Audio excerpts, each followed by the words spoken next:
YNW Melly is convinced that he is going to beat this case. And he is convinced that he is coming home. You know, one time I watched a King Von interview, and King Von had been locked up for quite some time.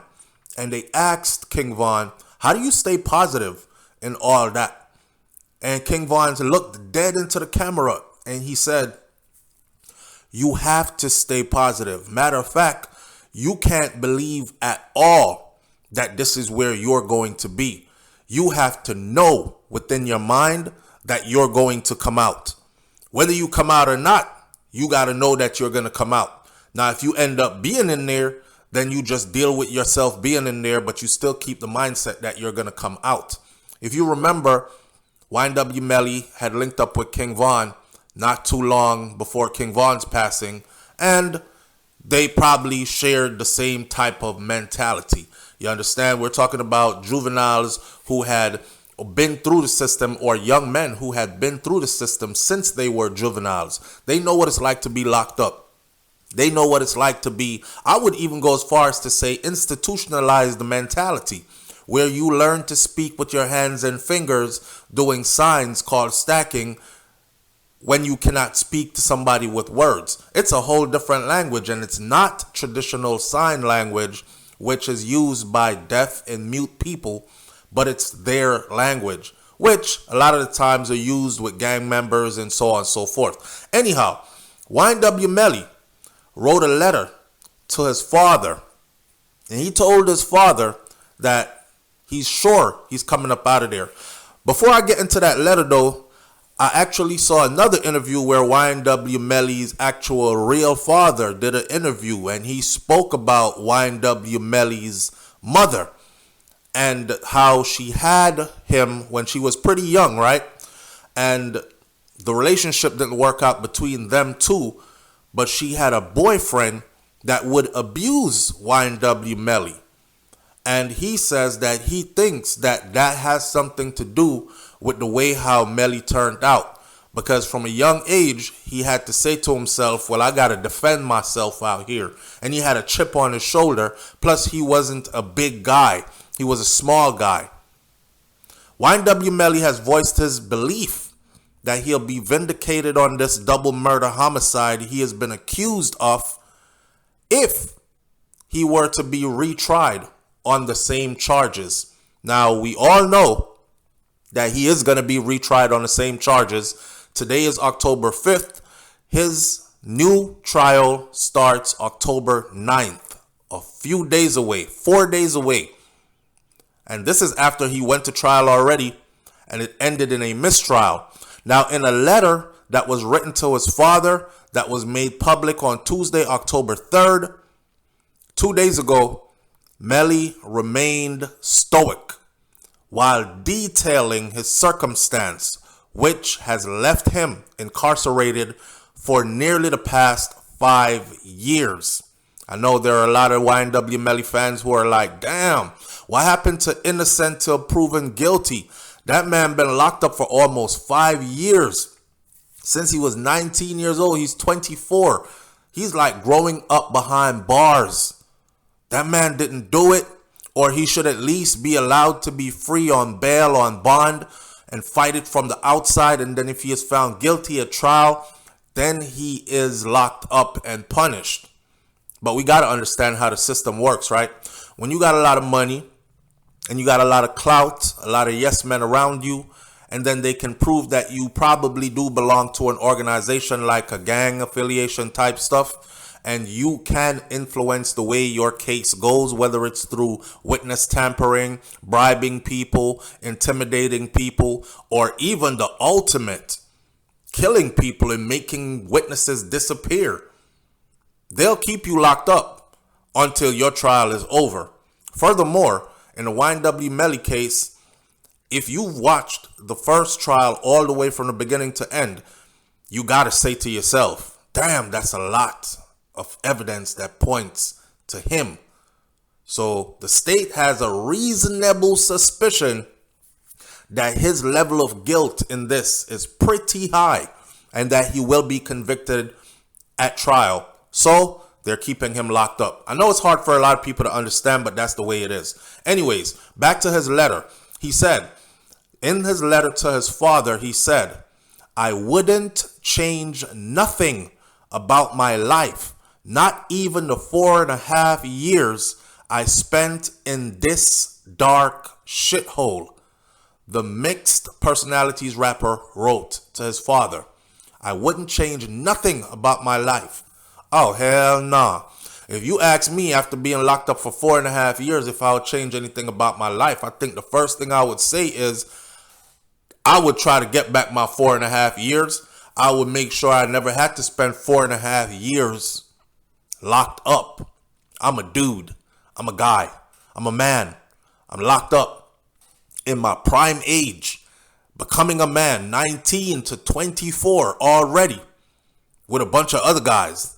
That can't be fun. I'd definitely try to change that. But in his letter, he said he wouldn't change not even that. Being locked up in this dark shithole. He said that it made me a man. It's finally over though. He writes the way he speaks as well. But I'm not making fun. I'm just saying. He said, it's over though. It made me a man, but it's over though. It's finally over. I knew I wasn't getting bond. I'd have to have a second mistrial. I ain't tripping. I'll be home this trial. God is working. So YNW Melly is of the belief that first trial went to trial, ended in a mistrial, and his second trial, he is confident it is going to end in a mistrial as well. Now, if it ends the second trial in a mistrial, the judge will then have to look at it and say, twice tried, twice mistrial. Do we go for a third time? Do we lessen the charge to manslaughter, lessen the charge to something else other than 2 first-degree murder charges and the death penalty? Do we take the death penalty off the table and try him again? Or do we just let this go? Melly says he's hanging in there because one more mistrial and they're gonna at least give him bond. I'll be home this trial. God is working. I ain't tripping. He continued sending warm words to his mother, his daughter, and other members of his family. This youngin' got a daughter. Damn. Melly been locked up since he was 19. And he got a daughter. So when did he get this daughter? He got this daughter when he was like 17, 18 maybe. So that's safe to say that he was a teen parent, just like his mama was a teen parent having him. Right? Right. He ended it by saying, I love you. Thanks for getting it on with my mom and making me. Thanks for getting it on with my mama and making me. And he still got a sense of humor though. I got to give that to him.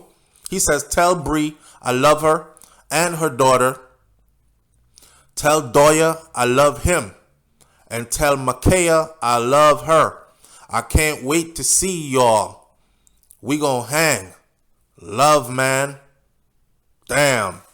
As much as I want to feel like I'm a hard ass and listen to and read this letter and be like, yeah, he deserves what he gets. And I'm still of the human side of me says, damn, this is a young, talented guy who's, I don't know whether he put himself in this position. It'll be proven in court as far as I've seen based on the first trial that I watched. If I was on that jury, I would have already said he was guilty. This isn't like right now I'm saying all this and he ain't never been to trial and all the evidence the state has against him has not been exposed. I'm speaking from a place of watching the trial intently every day, intensely, taking notes, pen and paper. And I would have said he was guilty. But even regardless of all that, I still got to say, there's a place in my mind and my heart where I feel like, damn, brother man is missing out on a whole lot and a whole different life. And maybe if he was guided in the right way, at least he wouldn't have spent them 4.5 years he already spent. And now he is looking at potentially the rest of his life the rest of his life behind bars. If they give him 40 years for each murder, he's doing 80. He's already 24. That's 104 years old. You know how the state of Florida is. And he is facing the death penalty. YNW Melly is accused of shooting and killing two of his friends, his best friends, his childhood friends. 21-year-old Anthony YNW Sack Chaser Williams and 19-year-old Christopher YNW Juvie Thomas in 2018, and then staging the crime as it was a shooting by drive-by, which forensics have disputed and have found out and have said in court that's a lie. No drive-by happened. They took the vehicles to a place out in the woods and they shot the vehicle up, and then they drove it to the hospital and made up a story that this was a drive-by shooting that they were caught in, and they have enemies around, and enemies, the ops got upon them and was trying to eliminate them. Damn. Along with his co-defendant YNW Bortland Henry, they were both charged with murders which were committed in the vehicle following a studio session in Florida. Now, last month, Melly's first trial ended in a mistrial after the jurors were unable to come to a verdict. But it was also unanimously guilty in that verdict. There was only one person in there who held out and said, nah, and I'm not finding him guilty. But that one person later turned out to be somebody that is problematic, somebody that went in with the intentions of not paying attention to any of what was presented as far as evidence goes. That person was just there to make sure that she doesn't say guilty. And this is how it was reported according to other jurors who were there.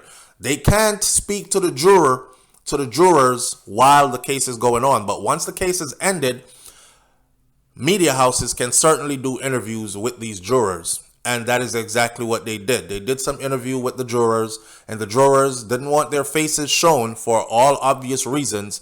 But they did say that majority of them knew that he was guilty and they voted guilty, but this one juror would not. And they felt like that one juror was a plant, because that one juror at times had them feeling intimidated, like they wanted to fight, like she wanted to fight them. And she would not pay attention to any of the evidence. And no matter how they tried to show her, she eventually basically said, I don't care. I don't give a damn what you show me. I'm still sticking to my not guilty. This is why they went to the judge so early in the trial. We've seen trials where the jury deliberates for a whole week and more. In this particular case, it came back too quick, and everybody was wondering what was happening. It was because somebody decided, no matter what you say, I'm sticking to this. You can't have that. You have to go in with an open mind as a juror and pay attention to what's presented, and then make a balanced and fair decision, unbiased decision based on that, which they couldn't get this person to do. So it ended in a mistrial. It wasn't a mistrial because Melly was found not guilty. Remember this, majority of the jurors found him guilty. So let's see how this new trial goes. And I wish him all the best. But I am one of those who also say, let the chips fall where they may. Justice for Juvie and Sack Chaser. I'll catch y'all on the next video. I'm out. Peace.